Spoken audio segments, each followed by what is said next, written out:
Junior college, IIT, JEE, NEET academy, seat guarantee programme. రెండోది మనకు supreme court మనకు తన ఒపీనియన్ చెప్పింది ఏంది అనేది ఏంటంటే దాన్ని చాలా మంది తప్పార్థం చేసుకుంటారు. యాక్చువల్లీ ఆ జడ్జిమెంట్ మీద కూడా ఎవరికి సరైన అవగాహన లేదు. అంటే ఎట్లుంటుందంటే జడ్జ్మెంట్ వల్ల అంటే మీరు ఇంకా ప్రోత్సహిస్తున్నారా? అందరూ అదే అనుకుంటున్నారు. ఇప్పుడు సుప్రీంకోర్టు ఇచ్చిన జడ్జిమెంట్ ఏంది అంటే మనకు ఏదైతే ఎఫ్ఐఆర్స్ ఉన్నాయి కదా వాటిని మనము క్రిమినల్ కేసు పెట్టలేము అని మాత్రమే చెప్పింది.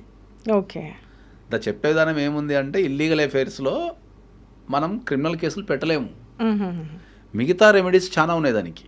Okay, so only criminal case పెట్టలేము, మిగతా రెమెడీస్ మీరు చూసుకోండి అని మనకు సుప్రీంకోర్టు చెప్పింది. ఓకే. సో అందరు ఏమనుకుంటారు అంటే సుప్రీంకోర్టు మాకు లైసెన్స్ ఇచ్చింది కాబట్టి మేము ఎవరితో తిరగచ్చు అనుకుంటున్నారు. ఓకే, ఆ మిగతా లీగల్ రెమెడీస్ మీద ఎవరికి అవగాహన ఫస్ట్ ఆఫ్ ఆల్. ఓకే, అంటే జనరల్గా మన భారతదేశంలో ఏంటి అంటే ఏ వ్యక్తికైనా సరే ఒక పోలీస్ స్టేషన్ అనేది ఎప్పుడు కూడా భయం. ఏ కారణం చేతనైనా నువ్వు జనరల్గా ఒక పోలీస్ కాల్ చేసినా పోలీస్ స్టేషన్ రమ్మన్నా 90% ఆఫ్ ద పీపుల్ భయపడతారు. సో ఆ భయం నుంచి ఈ ఎవరైతే ఇల్లీగల్ కనెక్షన్ పెట్టుకుంటే ఇంతకుముందు ఏంది ఎఫ్ఐఆర్ చేసే అవకాశం ఉండే. ఎవరైనా పోలీస్ స్టేషన్కి వెళ్ళి కంప్లైంట్ ఇస్తే ఇల్లీగల్ కనెక్షన్ పెట్టుకున్న వ్యక్తుల మీద ఎఫ్ఐఆర్ చేసే అవకాశం ఉండే. సో సుప్రీంకోర్టు ఎప్పుడైతే దీన్ని క్రిమినల్ ఛార్జెస్ కింద నుంచి తీసేసిందో అప్పటి నుంచి భయం పోయింది. సో ఆ ఏదైతే భయం పోయిందో ఇప్పుడు మేము ఎవరితో ఇల్లీగల్ కనెక్షన్ పెట్టుకున్నా మీరు ఏం బిక్తారు అన్న టైప్లో తయారైపోయింది దేశం. సో తయారైపోయి దాన్ని ఏం చెప్తున్నారు అందరూ అంటే మాకు సుప్రీంకోర్టు లైసెన్స్ ఇచ్చింది, మేము ఎవరితో తిరగచ్చు, మమ్మల్ని ఎవరేం బీకలేరు. అది అంటే చెప్పింది ఒకటి కానీ అర్థం చెప్పింది ఒకటి, ఇక్కడ జరిగేది వాస్తవం ఒకటి. ద ఇంటర్ప్రిటేషన్ అంటారు దాన్ని. ఇంటర్ప్రిటేషన్ అంటే ఏంటంటే ఒక విషయాన్ని ఎట్లా అర్థం చేసుకుంటారు అనేది ఇంటర్ప్రిటేషన్. అదే. సో దాని ప్రకారం సుప్రీంకోర్టు ఏం చెప్పిందంటే మేము క్రిమినల్ ఛార్జెస్ మాత్రమే తీసేసినాము, మిగతా రెమెడీస్ అన్నీ అట్లనే ఉన్నాయి అని చెప్పింది.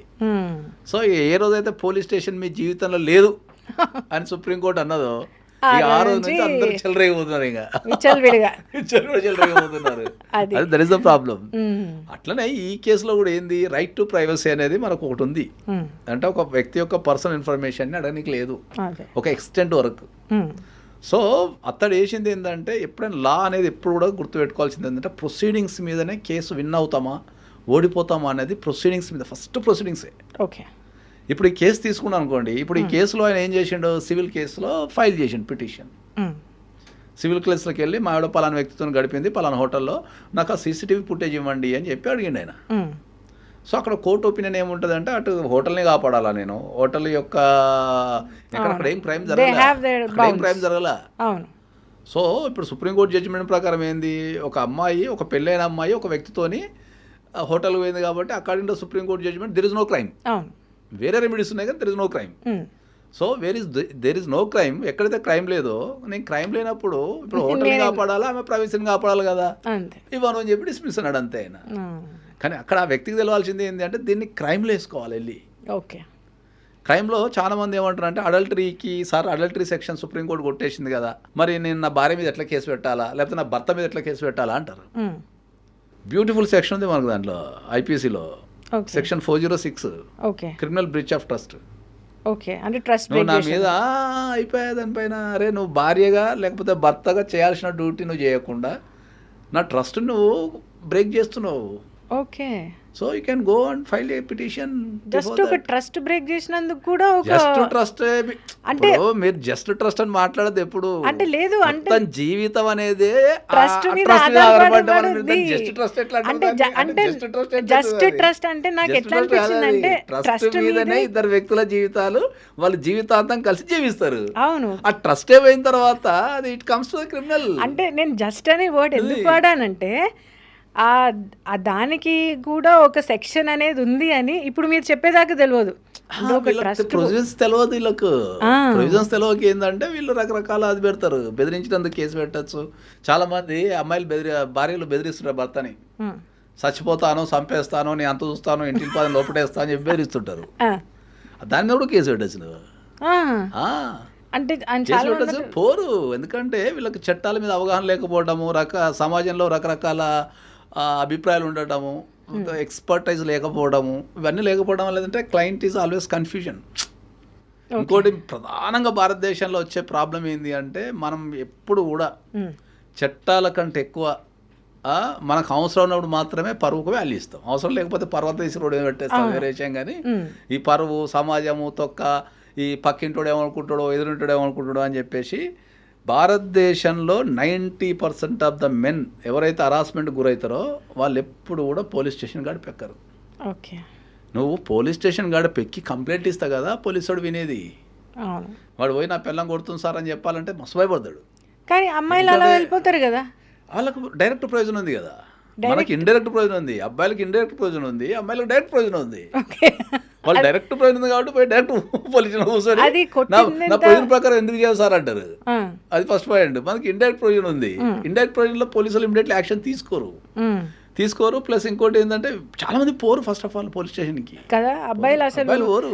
పెళ్ళం కొడుతుందని పోతే వాడు ఇజ్జతంతా ఎవరు తీస్తున్నారు, పెళ్ళం చేత దెబ్బలు తిన్నావురా, నువ్వు పిల్లని కంట్రోల్ చేయలేవురా అని ఇట్లాంటివన్నీ మాట్లాడతారు అని చెప్పేసి బయటకే చెప్పుకోరు. దట్ ఈస్ ద ప్రాబ్లం ఇండియాలో. వైలెన్స్ అనేది అది ఉమెన్ కైనా నవే డేస్ మాట్లాడుతున్నా నేను. మనం వైలెన్స్ అనేది ఒకప్పుడు ఉమెన్ అగెనిస్ట్ ఎక్కువ ఉంటుండే, కానీ ఇప్పుడున్న జనరేషన్లో ప్రజెంట్ అనేది వైలెన్స్ అనేది ఈక్వల్గా ఉంది. అమ్మాయిలకు ఎంత ఉందో అబ్బాయిలు కూడా అంత వైలెన్స్ ఉంది. కానీ అబ్బాయిలలో ఎట్లయితే షాడిస్టులు, తర్వాత సేమ్ అమ్మాయిలలో కూడా ఉన్నారు. ఈక్వాలిటీ అనేది వైలెన్స్ అనేది ఇద్దరికి సమానంగా. ఓకే, జెండర్ ఈక్వాలిటీ వచ్చేసింది. వైలెన్స్ వచ్చేసింది. ఓకే, వైలెన్స్ వచ్చేసింది. రిలేషన్షిప్ వైలెన్స్ వచ్చేసింది ఆల్రెడీ. ఓకే, అండ్ చాలా మట్టుకు అబ్బాయిలు చాలా మట్టుకు పెళ్లి అనగానే భయపడుతున్నారు. ఎందుకంటారు పెళ్ళి అనేది భయపడుతున్నట్టు ఏంటంటే, ప్రధానంగా చెప్పాలంటే ఏంటంటే, మనకున్న ఇప్పుడు మార్కెట్లో ఉన్న కండిషన్స్లో ఏంటంటే, జనరల్గా పెళ్ళి అనేది ఎప్పుడు కూడా ఏంటంటే ఎంగేజ్ జరగాలి అసలు. యాక్చువల్లీ మ్యాక్సిమం నేను కొన్ని వేల కేసులు రీసెర్చ్ చేసిన, చదివిన కాబట్టి చెప్తున్నది ఏంటంటే, అరౌండ్ అబ్బాయికి 25 బిలో పెళ్ళి అయిపోవాలి. అప్పుడే పెళ్ళిలో ఉన్న మజా వస్తుంది. వీళ్ళు కెరీర్ అని, చదువులని, మైగ్రేషన్, రకరకాల దేశాలు తిరిగి ఇదంతా తిరుగుతుంటే పెళ్లి మీద ఎవరు దృష్టి పెడుతున్నాడు ఫస్ట్ ఆఫ్ ఆల్. రెండోది చట్టాల మీద భయం. ఎందుకంటే ఇప్పుడున్న జరుగుతున్న మీద ఏంటంటే, చట్టాలకి పెళ్లి చేసుకొని కోట్ల చుట్టూ ఎవరు తిరగాల అనే భయం కూడా చాలామంది పట్టుకుంది. అంటే న్యూస్ చూడటంతో ఇప్పుడు మనకి ఇల్లీగల్ అఫైర్స్ లీగలైజ్ అయిందనుకోవటం కానీ, లేకపోతే చట్టాలన్నీ ఆడవాళ్ళకే ఉన్నాయి కాబట్టి ఆడవాళ్ళని మనం పెళ్లి చేసుకుంటే వీళ్ళు సతాయిస్తారు, ఈ తల్లిదండ్రులు తిరగడం ఎందుకు అనేది ఒకటి. మూడోది మనకు రిలేషన్షిప్ అనేది క్యాజువల్ అయిపోయింది. ఇంతకుముందేమో అప్పుడు పెళ్లి తొందరగా 25కి 24కి ఎందుకు చేస్తుండేదంటే, అప్పుడు రిలేషన్షిప్లు అనేది లేదు ఎక్కువ. అవును, ఎప్పుడైతే ఫోన్ అనేది లేదో అప్పుడు ఒక అమ్మాయితో రిలేషన్షిప్ ఏర్పరచుకోవడం చాలా కష్టం ఉంటుండే. ఓకే, సో ఇప్పుడు లిబరలైజ్ అయిపోయింది కాబట్టి మనకు ఒక ఫోన్ నెంబర్ దొరికితే ఒక అమ్మాయితో రిలేషన్షిప్ ఏర్పడడం చాలా ఈజీ. అవును, సో వానికి కావాల్సిన అవసరాలు తీరిపోతున్నప్పటికి వాడు పెళ్లి మీద దృష్టి పెడతాడు. అంతే నడుస్తుంది కదా, దందా నడుస్తుంది కదా అనుకుంటాడు ఎవడైనా. అమ్మాయిల అబ్బాయిలు అట్టే తయారైపోయాడు. ఏదో ఉన్న రిలేషన్లో అన్ని నడుస్తున్నాయి కదా, నచ్చి రోజు చూసుకుందాం అంతే నా టైప్లో అయిపోయింది వాళ్ళకు. ఎప్పుడైతే వానికి కావాల్సింది దొరకదో, ఎప్పుడైతే వానికి కావాల్సింది అమ్మాయికైనా అబ్బాయికైనా కావాల్సింది దొరకనప్పుడే వాళ్ళు పెళ్లి మీద దృష్టి పెడతారు. ఓ నా ఏజ్ వచ్చింది కదా పెళ్లి చేసుకోవాలి. కానీ మైగ్రేషన్ పెరిగిపోయింది, పిల్లల మీద తల్లిదండ్రులకు అదుపు కూడా తప్పిపోయింది. 10th క్లాస్ దాటితే ఎవరిని మనం కంట్రోల్ చేయలేకపోతున్నాం. ఆఫ్టర్ 10th క్లాస్ అసలు we are unable to control them. Right, వాళ్ళకు చట్టాలు తెలిసిపోయినాయి, వాళ్ళకు అన్నీ తెలిసిపోయినాయి, వాళ్ళకు ఫోన్లు వచ్చేసినాయి. They are expressing their views క్లియర్గా చెప్తున్నారు చాలా కుటుంబాలలో. అవును, సో సమాజం నుంచి మనకి ఇవన్నీ రకరకాల ఇష్యూస్ అంతే ఇంకా అవి. ఓకే, సో ఇంకోటి కూడా when we talk about gender equality, ఇప్పుడు చట్టాలన్నీ అమ్మాయిలకే ఎక్కువ ఫేవర్గా చేస్తాయి. మరి ఈక్వాలిటీ అన్నప్పుడు ఇద్దరికి ఫేవరబుల్గా ఉండాలి కదా, వై బయాస్డ్? మీరేమంటారు దానికి? చట్టాలన్నీ అమ్మాయిలకే ఫేవర్లు ఉన్నాయనే మాట చాలా తప్పది. నేను దాన్ని చాలా సందర్భాలలో చాలా మందికి చెప్తున్నా ఏంటంటే, చట్టాలన్నింటి ఎక్కడ కూడా అమ్మాయికి ఫేవరబుల్గా లేవు.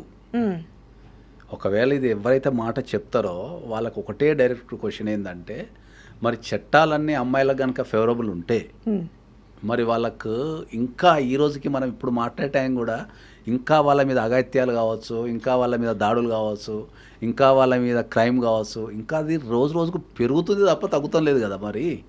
మరి ఫేవర్గా ఉన్నప్పుడు అవన్నీ తగ్గాలి కదా. తగ్గాలి కదా. అవును.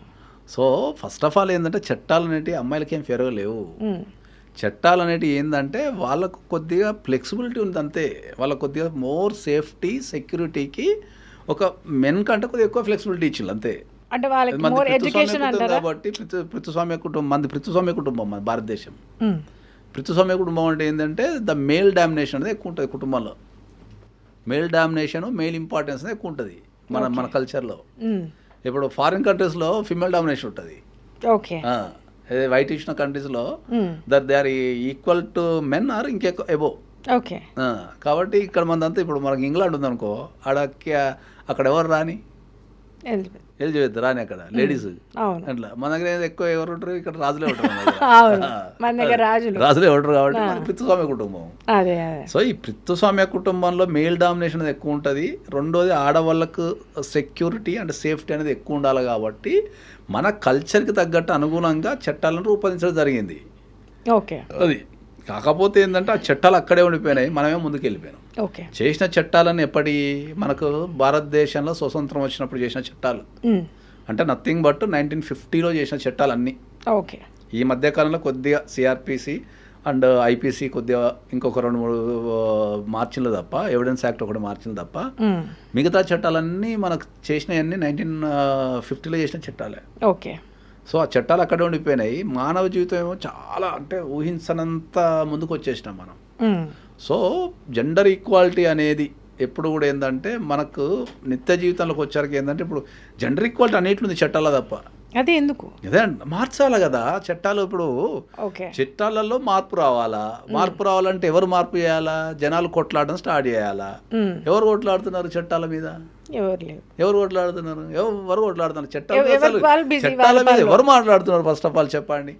కోర్టు ఫంక్షనింగ్ గురించి కానీ, జడ్జెస్ గురించి కానీ, కోర్టు ఫంక్షనింగ్ గురించి కానీ, లేకపోతే ఇంకోటి ఎవరు మాట్లాడుతున్నారు? ఒకళ్ళు చెప్పండి. ఎవరన్నా కోర్టుల గురించి కానీ చట్టాల గురించి కానీ పోరాడే వ్యక్తిని ఒకళ్ళని చెప్పండి చూద్దాం. ఎవరు లేరు. ఏదో చిన్న చిన్న సంస్థలు అవి ఉన్నాయి కానీ వాటికి కూడా సరైన ఫండింగ్ లేదు, సరైన నాయకత్వం లేకపోవచ్చు, ఏమైనా ఉండొచ్చు. ఎగ్జాక్ట్లీ ఎట్లా. కాబట్టి ఇప్పుడు మెయింటెనెన్స్ యాక్ట్ తీసుకుంటాం మనం. మెయింటెనెన్స్ యాక్ట్లో మనకి ఏం రాస్తారు? అమ్మాయి మెయింటెనెన్స్ అప్లై చేసుకోవచ్చు unless until she is a housewife or unable to earn herself or unable to live herself అనేది రాసి ఉంటుంది చట్టంలో. సో ఇప్పుడున్న జనరేషన్లో నాకు ఐడియా ఉన్నంత వరకు ఏంటంటే అరౌండ్ ఒక 50 to 70% ఆఫ్ ద అమ్మాయిలు జాబులు చేస్తారు, ఏదో ఒక జాబ్ బతకడం కోసం. ఒక డిగ్రీ పూర్తయిన వాళ్ళు ఎవరైనా కూడా ఈ జనరేషన్లో నాకు తెలిసి కంపల్సరీ వాళ్ళకు వాళ్ళ ఎదుగుదల కోసం కావచ్చు, కెరియర్ కోసం కావచ్చు, వాళ్ళ ప్యాషన్ కోసం కావచ్చు, ఇంట్లో కొంతమంది పైసలు ఉన్నా కూడా చేస్తున్నారు జాబ్స్. ఓకే. సో ఆ జెండర్ ఈక్వాలిటీ నాకు రావాలా. ఇప్పుడు ఫారిన్ కంట్రీస్లో మీకు ఏ డైవర్స్ కేసు అయినా కూడా maximum with in the 6 months అయిపోతుంది. 6 months ఆఫ్ స్పాన్ అంత 6 monthsలో క్లోజ్ చేసేస్తారు. ఇక్కడ సాగుతుంది కదా మన దగ్గర. అదే చెప్తున్నా కదా, అక్కడ ఇప్పుడు అక్కడ వైఫ్కి ఆస్తిలో వాటా ఉంది, అక్కడ ఇండియాలో లేదు. ఇప్పుడు ఆ విషయం చెప్తే నన్ను ట్రోలింగ్ చేస్తారు. నన్ను చాలా ట్రోలింగ్ చేసింది అట్లా. ఇక వైఫ్కి భర్త ఆస్తిలో కానీ, అత్తామామల ఆస్తిలో కానీ, అత్తగారింటి సైడ్ ఏ రకమైన ఆస్తిలో కానీ వైఫ్కి రైట్ లేదు ఇండియాలో. అవును. ఓకే. వైఫ్కున్న రైటర్లు ఏంది అంటే ఆమె బతకడానికి కావాల్సిన పైసలు, మెయింటెనెన్స్, ఆమె బతకడానికి ఆమె ఒకవేళ unable to feed her self, ఆమెకు బతికే శక్తి లేనప్పుడు హస్బెండ్ నుంచి నాకు అయ్యా నాకు ఇంత మనీ బతకడానికి కావాలా అని చెప్పేసి కోర్టులో పిటిషన్ వేసుకోవాలి తప్ప ఆస్తిలో వాటా అడిగే హక్కు వైఫ్కి లేదు. తెలియదు చాలా మంది. ఒకవేళ గనక ఈ భారతదేశంలో భర్త ఆస్తిలో కానీ, లేకపోతే అత్తమామల ఆస్తులలో కానీ, లేకపోతే అత్తగారింటి సైడ్ ఆస్తులు ఏ రకమైన వాటా ఇచ్చినా పంచాల్సిందే ఆస్తులు. పెళ్లి ఫస్ట్ ఇట్లా పెళ్లి అయిన 2 నిమిషాలకి ఏమడుగుతారు? 4 గంటల 2 నిమిషాలకి బాబు నీ చిట్ట అయ్యి అంటే నీ ఆస్తులు చిట్ట ఒకసారి ఇస్తావా అంటారు. కాబట్టి భారతదేశంలో ఆస్తుల వాటా లేదు. సో దానివల్ల మనకు భారతదేశంలో చట్టాలు అనేవి బాగా కోర్టుకెళ్తే అందుకే లేట్ అవుతాయి. చట్టాలు చేసిండ్రు కానీ ప్రజెంట్ దానికి అనుగుణంగా చేయలే. దాని ఇంప్లిమెంటేషన్లో చాలా ప్రాబ్లం ఉంది. దానివల్లనే అందరు ఏంటంటే చట్టాలన్నీ ఆడవాళ్ళకి అనుకూలంగా ఉన్నాయి, జనరల్ ఈక్వాలిటీ లేదు అని చెప్పి ఫీల్ అవుతున్నారు. కానీ దాన్ని ఎక్సర్సైజ్ చేస్తుంటే ఇప్పుడు మనకు 498 ఒకటి ఉంటుంది. ఒకప్పుడు అది ఉన్నప్పుడు అమ్మాయి పోయి కంప్లైంట్ ఇస్తే ఇమ్మీడియట్లీ అరెస్ట్ ఉండే. ఒక్క 498 అనే సెక్షన్ పెట్టినప్పుడు అమ్మాయి పోయి కళ్ళు మూసుకొని ఎవరి పేరు రాస్తే వాళ్ళని అరెస్ట్ చేసి జైలు వేస్తుండే విత్ ఇన్ ద సెకండ్స్లో. అదే ఓకే, ఓవర్ ద పీరియడ్ ఏమైపోయింది, తర్వాత దూరపు చుట్టాలని తీసేయటము, ఇంకా ఓవర్ ద పీరియడ్ తర్వాత అక్క చెల్లెల్ని తీసేయటం, అన్నదమ్ములు తీసేయటం, అరెస్ట్ ఆపటం, ఇంకా కొన్ని సందర్భాలలో తల్లిదండ్రులను కూడా అరెస్ట్ ఆపటం. ఇప్పుడు అందరిని అరెస్ట్ తీసేసింది. ఇప్పుడు ఏం అరెస్ట్ లేదు 498లో. ఓకే, ఎవరిని అరెస్ట్ చేయడానికి లేదు ఇప్పుడు. ఓకే, అన్లెస్ అంటిల్ ఉమెన్కి ఏమన్నా గాయాలు తగిలి ఆమె భయంకరమైన స్థితిలో ఉంటుంది తప్ప అరెస్ట్ చేయడానికి లేదు. ఓకే. సో ఆ చట్టాలు మార్పు వస్తాయి. మనకు సమాజం మనకు ఎదుగుతున్న కొద్దీ ఈ చట్టాల్లో మార్పులనే వస్తాయి. కొద్దిగా ఓపిక పట్టాలంతే. ఓకే. అండ్ ఇంకోటి ఏంటంటే ఇప్పుడు మ్యారేజ్ అనేది ఇట్ ఈస్ ఇద్దరికి సంబంధించింది. సో విడిపోయినప్పుడు, డివోర్స్ అయినప్పుడు వై ఇస్ దట్ హస్బెండే అలిమనీ ఇవ్వాలి? ఇప్పుడు రిలేషన్లో ఇద్దరు ఉన్నారు కదా, ఇద్దరు విడిపోతున్నారు, ఎందుకు అబ్బాయే నష్టపరిహారం ఇవ్వాలి లేకపోతే డబ్బులు ఇంత ఇవ్వాలి అని ఎందుకు ఉంటుంది? ఇప్పుడు మనకి ఇంతకుముందు మనం మాట్లాడుకున్నట్టు ఏంటంటే మన చట్టాలు ఏ చట్టమైనా సరే ఆ దేశంలో ఉన్న కాలానికి కల్చర్కి అనుగుణంగా రూపొందించబడుతుంది. ఓకే. సో ఇప్పుడు ఈ అలిమోని అనే చట్టం మనకు 1955లో తయారు చేసిన చట్టం ఇది. అమ్మో, ఈ మ్యారేజ్ లాస్ అన్ని మనకు 1955లో అదే ఉన్నది. సో 1955లో అప్పుడు ఉమెన్కు ఉన్న పరిస్థితి ఏమున్నది? అప్పుడు ఉమెన్కి పెద్ద ఎడ్యుకేషన్ లేదు, తర్వాత ఉమెన్ బయటికి వెళ్ళింది లేదు, తర్వాత ఉమెన్ వర్క్ చేసింది లేదు. అప్పుడు ఉమెన్ వర్కింగ్ ఎక్కడ ఉంటుండే? వాళ్ళకి ఏమైనా సొంత బిజినెస్ ఉంటే ఇండ్లల్లో, వాళ్ళకి ఏమన్నా ఫ్యాక్టరీలో, వాళ్ళ పొలాలో, అంతే తప్ప వాళ్ళు బయటికి వెళ్ళి చేయాల్సినంత కల్చర్ అప్పుడు లేదు. ఓకే. సో ఏ కారణం చేతనైనా ఒక హస్బెండ్ అమ్మాయిని నెగ్లెక్ట్ చేసో లేకపోతే వెళ్ళిపోమ్మంటే మరి ఆమె ఎట్లా బతకాలా? సో ఆమెను వెళ్ళిపోమ్మన్నందుకు లేకపోతే ఆమెకు అన్యాయం జరిగినందుకు ఎంతో కొంత కాంపన్సేషన్ ఇవ్వాలి కదా, మరి ఆమెకి ఎర్నింగ్ కెపాసిటీ లేదు కదా అనే ఉద్దేశంతోనే మనకి కాంపన్సేషన్ అనే సిస్టమ్ పెట్టింది అప్పుడున్న చట్టాలకు అనుగుణంగా. సో ఆ చట్టం అక్కడనే ఉండిపోయింది, ఉమెన్ ఏమో ఎక్కడికి వెళ్ళిపోయింది. మనం ఎక్కడికో ఎదిపోయినాం. కోట్లు సంపాదించే ఉమెన్లు రాష్ట్రానికి ముఖ్యమంత్రులు అయిపోతున్నారు, దేశానికి ప్రధానమంత్రులు అయిపోతున్నారు, వాళ్ళు ఫ్లైట్స్ నడుపుతున్నారు, రోజు వెళ్తున్నారు. ఉమెన్ మాత్రం ఎక్కడికో వెళ్ళిపోయింది, మన చట్టాలు అక్కడే ఉండిపోయినాయి. అట్లా దట్ ఈస్. కాకపోతే ఏంటంటే వర్కింగ్ ఉమెన్ ఉంటే మనకు అలిమోనీ కానీ లేకపోతే కాంపెన్సేషన్ కానీ ఇవ్వాల్సిన అవసరం లేదు. వర్కింగ్ ఉమెన్ ఉండి దాన్ని ప్రూవ్ చేసుకోగలిగితే. ఓకే. కానీ ఇప్పుడు అందరికి అర్థం కాని విషయం ఏంటంటే చట్టాన్ని మనం ఎప్పుడైనా కూడా ఒక చట్టంలో బంధించలేము. ఇప్పుడు కాంపన్సేషన్ గురించే చూసుకున్నాం అనుకుందాం, ఇది చాలా కాంప్లికేట్ చట్టం అనేది. ఎందుకంటే జనాలకి ఎవరికి అర్థం కాదు, జనరల్గా జనాలకే కాదు చాలా మంది అడ్వకేట్లు కూడా అర్థం కాదు, వాళ్ళు ప్రొఫెషనల్ కోర్స్ చేసిన అడ్వకేట్లు కూడా అర్థం కాదు. ఎందుకంటే ఇప్పుడు మనం కాంపన్సేషన్ గురించే మాట్లాడినాం అనుకో, there are n number of judgements in the country. ఇప్పుడు ఇంతకుముందు ఏం చెప్పినా నేను, వర్కింగ్ ఉమెన్కి కాంపన్సేషన్ రాదు అన్న. ఓకే. కానీ there are n number of judgements that working ఉమెన్కి కాంపన్సేషన్ ఇవ్వాలి అని. ఓకే. మళ్ళీ అక్కడ వ్యూ ఎట్లా తీసుకుంటారు వాళ్ళు? వర్కింగ్ ఉమెన్ అయినంత మాత్రాన ఇప్పుడు ఆమె నీ ఇంట్లో నీకు భార్య కింద ఉండి నీతో పిల్లల్ని కానీ నీ కుటుంబాన్ని వృద్ధి చేసి నీ జీవితంలో నీ ఎదుగుదలకో లేకపోతే నీకు ఫైనాన్షియల్ను ఎంతో కొంత హెల్ప్ చేసి నీకు జీవితంలో ఎంతో కొంత సుఖాన్ని అయితే ఇచ్చి నీ జీవితంలో పాటుపడ్డది కాబట్టి ఎందుకు ఏమనే జడ్జిమెంట్స్ కూడా ఉన్నాయి. చట్టం అనేది ఎప్పుడు కూడా ఒక అడ్వకేట్ యొక్క ఇంటర్ప్రిటేషన్ మీద ఎక్కువ ఆధారపడి ఉంటుంది. అంటే ఒక కేసుని ఎట్లా ప్రూవ్ చేస్తాం మనం కోర్టులో, ఎట్లా డీల్ చేస్తాము, ఎట్లా ప్రూవ్ చేస్తాము, ఏం ప్రొసీడింగ్ తీసుకుంటే అనేది మీద అది ఎక్కువ ఆధారపడి ఉంటుంది. ఓకే. చట్టాన్ని ఒక అడ్వకేట్ తలుచుకుంటే దాన్ని ఎటైనా తిప్పగలుగుతాడు. ఓకే. ఇటు తిప్పచ్చు అటు తిప్పచ్చు. సో ఎప్పుడైనా కూడా చట్టం అంటే మన జనరల్ నేను ఏం చెప్తా అంటే లా ఈజ్ లైక్ అమీబా అంట నేను. అమీబా నీ ప్రపంచంలో ఉన్న జనాలందరికీ గేమ్ అని చెప్పు, ఏ ఒక్కడు కూడా సేమ్ గీయలేడు. అట్లనే చట్టం కూడా ఏంది, ప్రతి వ్యక్తికి బేసిక్ రూల్స్ రాసి ఉంటాయి, ప్రతి వ్యక్తికి మారుతుంటుంది, ఎవరి వ్యక్తి మారుతుంది, కేసు టు కేసు మారుతుంది. అందరు ఏంటంటే ఇట్లుంది కాబట్టి ఇట్లా అనుకుంటారు, బేసిక్ ఫండమెంటల్ రూల్స్ అంతే అవి. దానికి ఎప్పుడైతే మనం ఫ్యాక్ట్స్లోకి వెళ్ళో లేకపోతే ఈ విషయానికి వెళ్ళినప్పుడు మారుతుంటుంది అది.